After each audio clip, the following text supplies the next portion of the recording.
All right, so what we're going to do here is a easy version of a burning guitar player's acoustic tune. We're going to do a capo on the first fret. We're going to keep it really easy, so it's kind of a one level for everybody. And you know, in a pinch, it'll work out fine. Nobody will know you're not doing all the tapping, you know, all that kind of stuff. Whatever. It's awesome if you can do it, and more power to you. But in the interest of everyone, we're going to do open chords, real basic. So we're going to start off with a D chord, second fret. By the way, capo on the first fret, we're going to refer to 1, 2, 3, 4 behind the capo, and I'm just going to refer to the chords as if they were in open position. So fingers 1 and 2 is going to be in the second fret of the G and the E. Our ring finger is going to be on the third fret B. From there, we're going to go to a G chord. Keep your ring finger where it's at. Tuck your pinky in underneath. Second finger is going to be on the third fret E. First finger is going to be on the second fret A. The next chord we're going to encounter is going to be an F sharp minor, or what would be an F sharp minor if we were in open position. Bar, second fret E to E. Then your third finger is going to be on the A string, fourth fret. Your pinky is going to be on the D string, 4th fret. And then we're going to go back to G, D, and then what we're going to do is we're going to go to an A chord. I use fingers 1, 2, and 3 when I'm not doing the full, you know, rock and roll version. We're going to do 1, 2, 3 on the D, G, and B. A string down. Let me hit all those strings in there. And then back to D.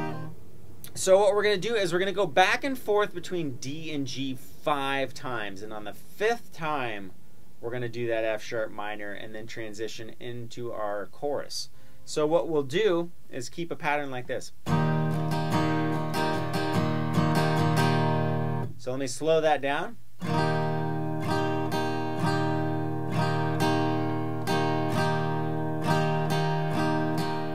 Again.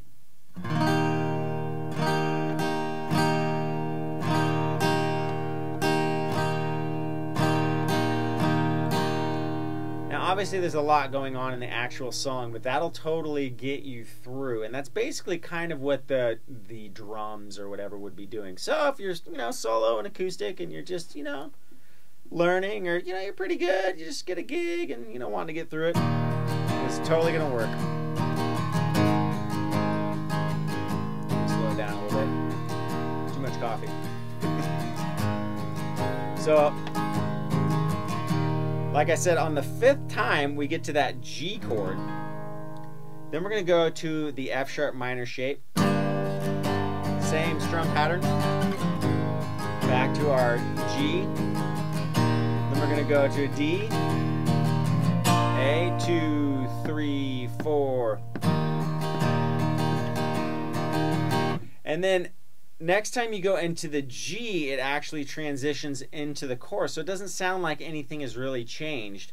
But after you hit that A to D, the next time you hit the G is the start of the chorus. So let's go into the chorus.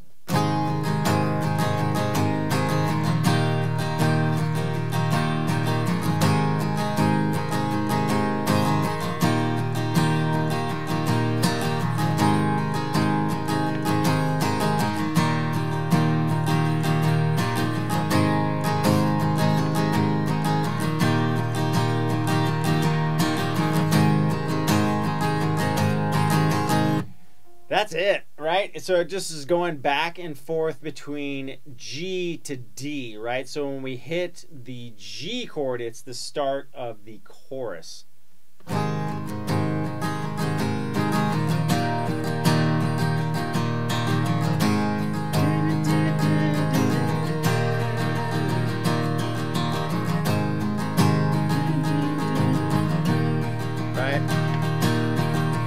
Just keep the same strum pattern going, and you're going to go through that 4 times with a transition to the next verse 1 time. So, you know, back from D to G, and that'll be transitioning into the verse. Now the second verse, we're just going to go back and forth between D and G. We're not going to do the F sharp minor chord this time. So it'll just be like a...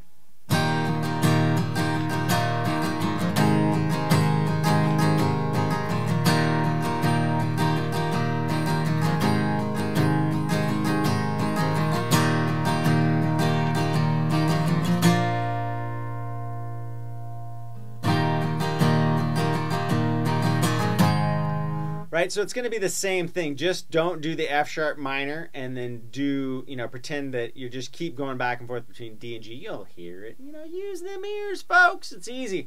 So anyways, let's go on to the next part, which is kind of like a bridge. All right, so I lied. There's a second chorus, does what it does in the beginning, and then it's like twice as long of a chorus.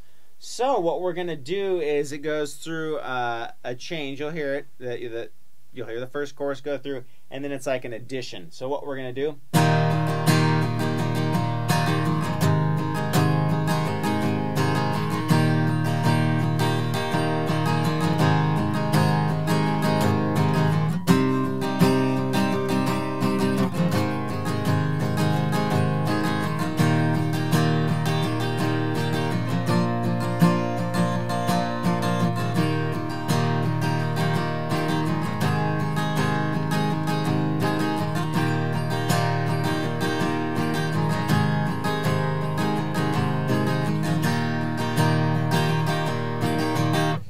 And then we have a little, violin interlude and such and so forth. So what we did basically was kind of what we did in that last verse. So we're going to go D, G, D, G. Now what we're going to do is we're going to go to a B minor chord. So again, this is the second part of the second chorus. Bar A to E on the second fret, and then we're going to go third fret B, and then our ring and pinky are going to be on the D and G. We're going to use the same strum pattern we've been doing this whole time. Back to G. Then we're going to go to D.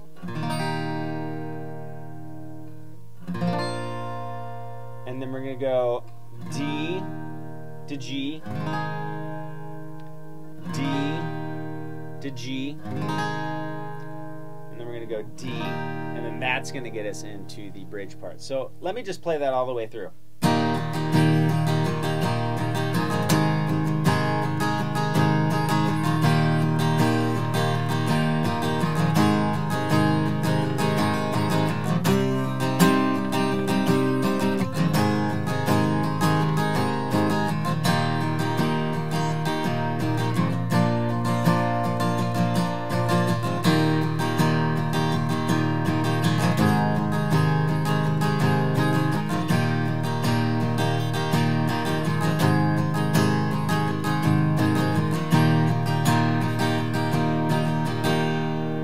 Go into the bridge part. Alright, so pretend we just came out of the chorus. We got the little interlude, little violin part back from D to G, and then we're going to build up on that last G. So we're going...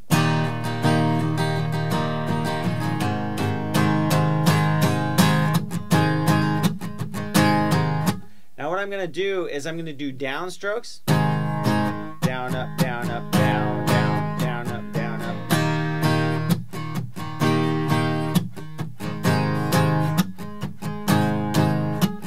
And then I'm going to go to a B minor chord. So here we go.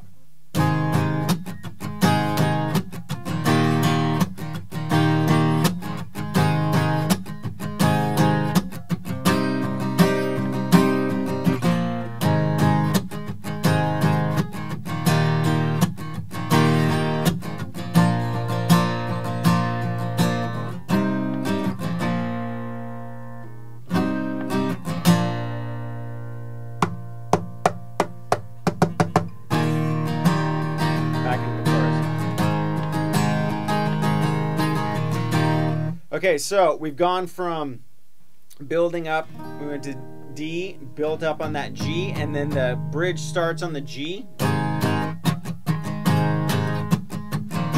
Right, we got to here, back to the G.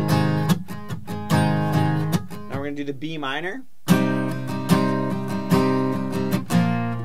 Now what I'm doing is I'm going down, down, up, down, down, up, down, down, up, down, up, down. It's like on an and, like a 1 and 2, right? So we're going.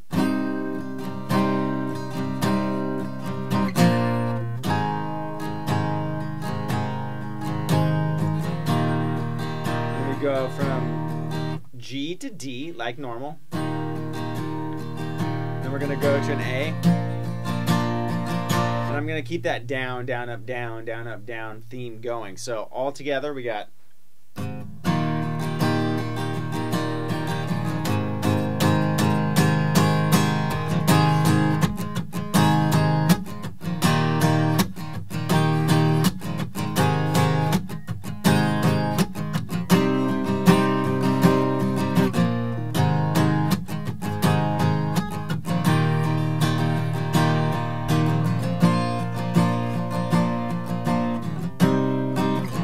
Now we're going to go back and forth between B minor and A. So I'm going down, up, down, let the A ring, and then again on the B, same thing. Then you'll hear the, the harmonies come in, blah, blah, blah, blah, blah, and then we'll go back into the normal chorus with starting on the D.